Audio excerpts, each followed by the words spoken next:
Bonjour à tous et bienvenue sur Piston et Savon. Aujourd'hui, on fait les derniers montages et à la fin de la vidéo, on démarre la moto. Ou tout du moins, on essaye. Alors il me manque encore les joints de l'épurateur d'huile, mais aujourd'hui on va faire tous les remontages sauf ça.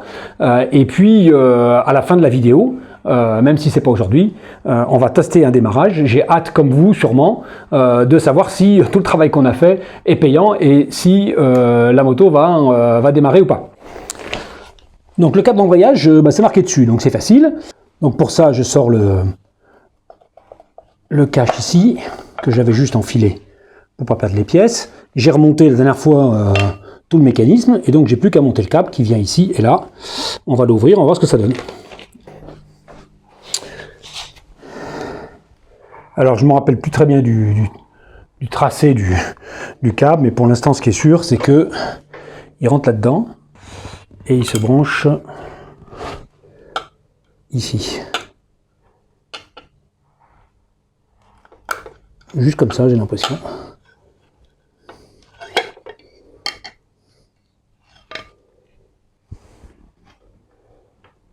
C'est tout.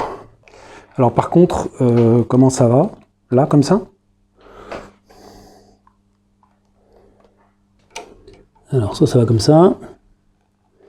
Ça va nécessairement là-dedans. Comme ça. Ah oui, non, on a dit, il faut pas comme ça, faut comme ça, on va le passer.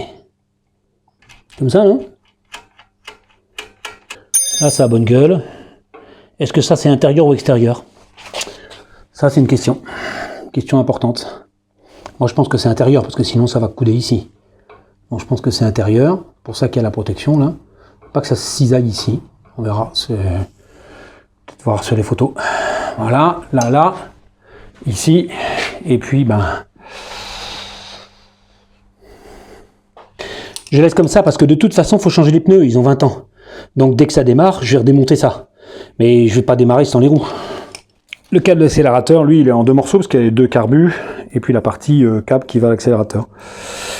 Je sais pas bien comment ça se monte. Juste un petit coup comme ça pour voir si c'est bon. On récupère le câble. Voilà.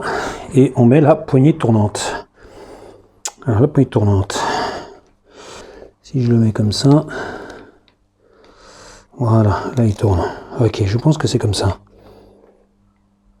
Donc maintenant, il faut mettre tout ça à l'intérieur. Pas trop comment d'ailleurs. Ce qui veut dire qu'il n'y a pas à s'interroger sur la position de la poignée, puisqu'avec le trou de centrage dans le guidon, elle n'a qu'une position. Et bien ça c'est fait. De ce côté c'est bien monté, pas de problème. Ça bon, le seul problème c'est que ça c'est pas joli là. Donc il y a sûrement une astuce, non? Comme ça. Très joli non plus. Puis c'est pas très efficace, hein. Peut-être pas que ça plie quand même de trop ce truc là. Bon, pour l'instant on va le laisser comme ça, mais je suis pas sûr de moi. De mémoire, le compteur de vitesse, il se branche sur la roue, non? Ah ouais, là-dessous. Impeccable, j'ai trouvé. Donc zou là-dedans. Alors hop, dans le compteur. Donc les échappements, j'ai un beau joint. J'en ai retiré 2 depuis le fond, hein, donc même 3 dans un côté. Bon, je pense que c'est celui-là. Mais je pense qu'il faut monter l'échappement avant le coude.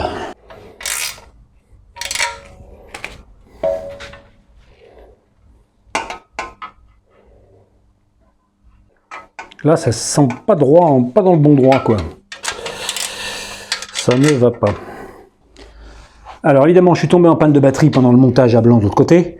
Je me suis aperçu en fait que je pense que ce cale-pied, il n'est pas d'origine, parce que c'est pas le même que l'autre, et l'autre me semble quand même mieux, plus conforme à mes souvenirs. Mais il semblerait que ce soit bien comme ça. J'ai rajouté une petite rondelle pour l'écarter un peu, je pense que je vais faire pareil de l'autre côté.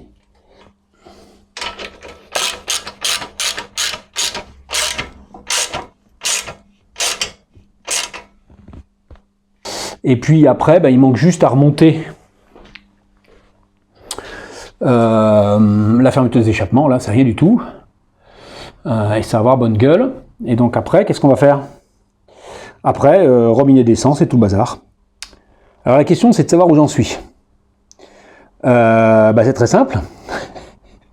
J'ai oublié la chaîne. Donc, en fait, la chaîne, elle va là-dessous quand même. Hein. Donc, j'ai monté ça en premier et j'ai oublié la chaîne. Donc, j'ai pas monté le sélecteur, c'est déjà pas mal. Donc, je vais être obligé de démonter, passer la chaîne. Comme ça, quand je la changerai, j'aurai juste à l'accrocher avec le menu rapide et de la faire tourner. Et j'aurai pas besoin de tout redémonter. Donc, voilà, c'est parti. Donc je vais changer mes deux connecteurs à l'intérieur des phares. On a vu le spaghetti que c'est pas la peine que je vous remontre. Et puis on se retrouve pour moi la semaine prochaine, pour vous dans quelques secondes, pour remonter l'épurateur d'huile, les quelques petites pièces que j'ai achetées, mais qui sont peut-être pas forcément obligatoires tout de suite. Et puis on met de l'huile et on appuie sur le Kickstarter. Ça va être génial. Alors j'ai reçu mes dernières pièces, dont les 3 joints de l'épurateur d'huile. J'ai monté les durites, elles sont peut-être un petit peu longues, il faudra que je raccourcisse un peu, mais ça c'est pas très compliqué de couper des durites si elles sont trop longues. Je voulais surtout pas qu'elles soient trop courtes. Alors ça va là au milieu. Et il faut que le joint soit bien mis. Alors les clips, c'est pas ma spécialité. Hein. En fait, j'ai horreur de ça. Voilà, maintenant vous savez pourquoi. Est-ce qu'il est bien dans la gorge? Voilà. Là, je l'ai entendu claquer. Allez. Ouf! Alors, après, il y a 2 autres joints. Ils sont super compliqués parce qu'il y en a un qui est là. Et l'autre qui est là. Et donc, le second. Bon, c'est le même, hein, ok. Mais ça va être chaud à mettre. Hein. Chaud à enlever.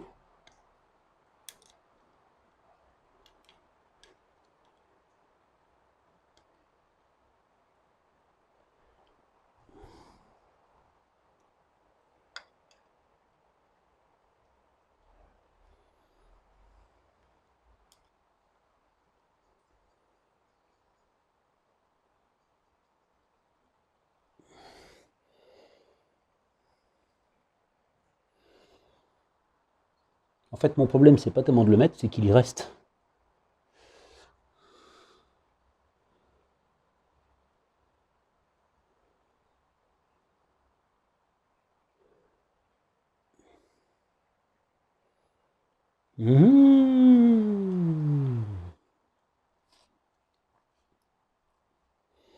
Donc on a dit ça, ça va là, et ça va là.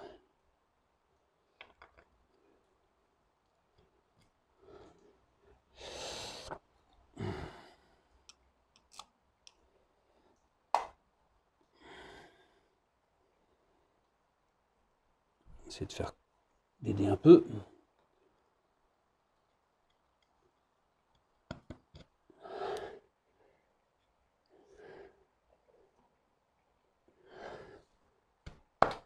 C'est bon.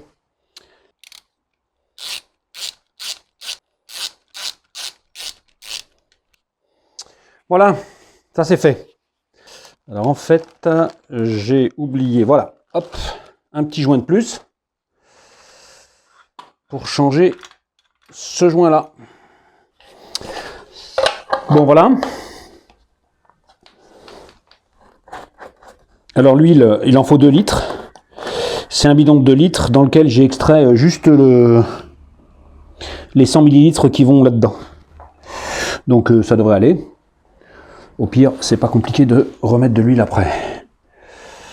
Et ben on va voir, on espère qu'il n'y a pas de fuite. Hein. C'est parti. Allez, zou. Si on voit l'huile par terre, pas bon signe. Hein.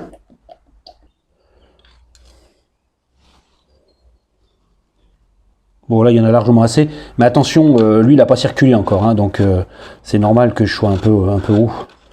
Alors que j'ai mis à peine 2 litres puisque j'ai mis 1,9 litre. Donc on va serrer ça. Il n'y a pas le contact, il n'y a rien. On va juste faire tourner pour faire circuler l'huile.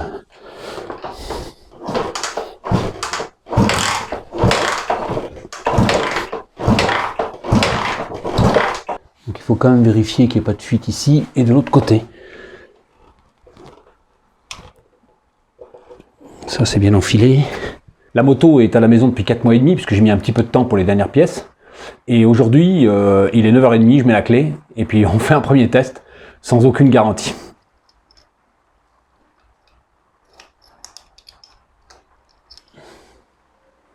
il se passe rien. Ça commence mal. J'ai pas le voyant de... J'ai pas de courant. Bon, ça avait été testé. La batterie a été chargée et j'ai pas de courant. Ça commence très très bien. Je pense que là, on est content. Il n'y a rien qui passe. Je pense que j'ai 0 courant. Bon, eh ben, première tentative égale premier échec. Bon, j'ai dû enlever le réservoir pour vérifier le contacteur, parce qu'il faut toujours commencer par la source. Faux contact au contacteur. Rien de bien méchant, mais c'est toujours casse-pied parce qu'il faut tout vidanger. Donc j'espère que maintenant ça va gazer. Alors, ça c'est branché.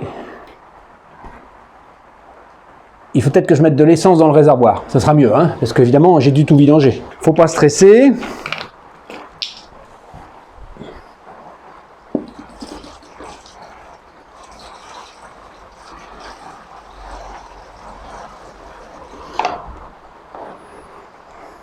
Ce qui est bien avec les durites transparentes, c'est qu'on voit s'il y a de l'essence ou pas. Le starter y est déjà. Il y a le contact, il y a le starter. Allez, c'est parti, hein.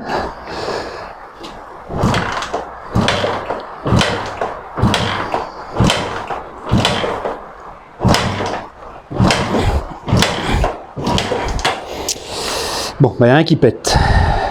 Est-ce qu'on voit bien comme ça?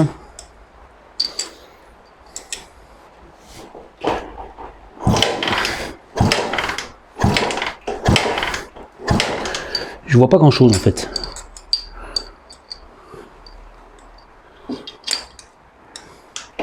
Oui, si. Il y a de l'allumage. Maintenant, c'est pas parce qu'il y a de l'allumage que l'étincelle arrive au bon moment, hein. Bon, il y a de l'essence ici. Ça veut pas dire qu'il y en ait sur dans le carbu que ce soit amorcé, hein.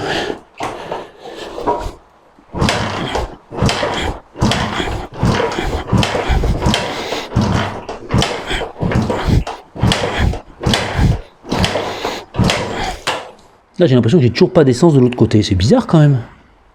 Qu'est-ce qui peut se passer? Parce que là, j'ai bien de l'essence là, mais l'autre côté, la cuve doit pas être pleine. Ça, c'est clair. 0 étincelle de l'autre côté. Bon. Eh ben, nouvel échec. Je vais arrêter la vidéo là, parce que c'est pas la peine de vous faire chercher pendant des heures. Je sais pas si je pourrais reprendre aujourd'hui. Parce que là, pas d'allumage, ça craint. Ça craint même pas mal. Donc, on peut dire que c'est pas une réussite. Même si la moto, vous voyez, elle me semble belle. C'est pas encore tout remonté. Mais c'est pas aujourd'hui que je vais commander les pneus, la selle et la batterie. Alors moi, je suis du genre à penser que la persévérance, ça paye. Donc, je sais pas si vous le voyez à l'image. Donc j'ai fait ce qu'on appelle un réservoir d'atelier, parce que j'en ai marre de démonter le réservoir, là ça va pas du tout. C'est quoi? Une bouteille, un vieux robinet, j'ai pas pris le robinet parce que je voulais pas le démonter là-bas. Un petit machin étanche avec du scotch, c'est pas terrible mais ça tient, bonne ficelle. J'ai bougé un peu la moto pour qu'elle soit en dessous de la poutre, et voilà. L'allumage, c'est simple, hein, j'ai bricolé les fils, débranché, rebranché, faux contact. Alors ce que j'ai fait, c'est que j'ai mis un peu d'essence dans les cylindres et on va voir si justement c'est pas un problème de carburation tout simplement. Et donc faut commencer par là. Allez, c'est parti. Et ben voilà.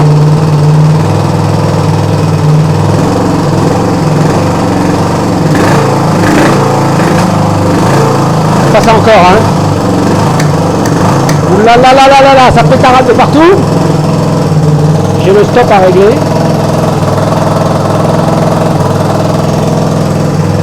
Mais avouez que c'est génial quand même, hein. 15 ans qu'elle n'a pas tourné. 15 ans. Wow. Alors, bon. Ouais, ce serait mieux qu'elle redescende au ralenti. Bon, il y a du réglage à faire, mais c'est génial. Génial. Voilà, et je suis fier de moi, 4 mois et demi de travail. Je n'ai jamais fait ça. J'ai jamais restauré une moto, donc je suis vraiment fier de ce que j'ai fait, je trouve que c'est vraiment génial. J'espère que vous avez apprécié ce moment historique pour moi, parce que vraiment, ça fait du bruit là, bizarre, hein. On va couper l'essence quand même. Ouais, ça fait pchit, mais je pense que c'est les échappements qui sont pas bien serrés. Il y a plein de travail à faire encore. Maintenant je vais pouvoir commander les pneus, commander les freins, commander la batterie, la housse de selle, et puis une fois que tous ces éléments de sécurité et puis de confort, parce qu'il faut bien s'asseoir, on fera une nouvelle vidéo avec j'espère la moto en entier, montée sous le soleil parce que là il pleut, et puis à rouler. Je vous remercie d'avoir suivi cet épisode historique de Piston et Savon, et je vous dis à bientôt pour une nouvelle vidéo.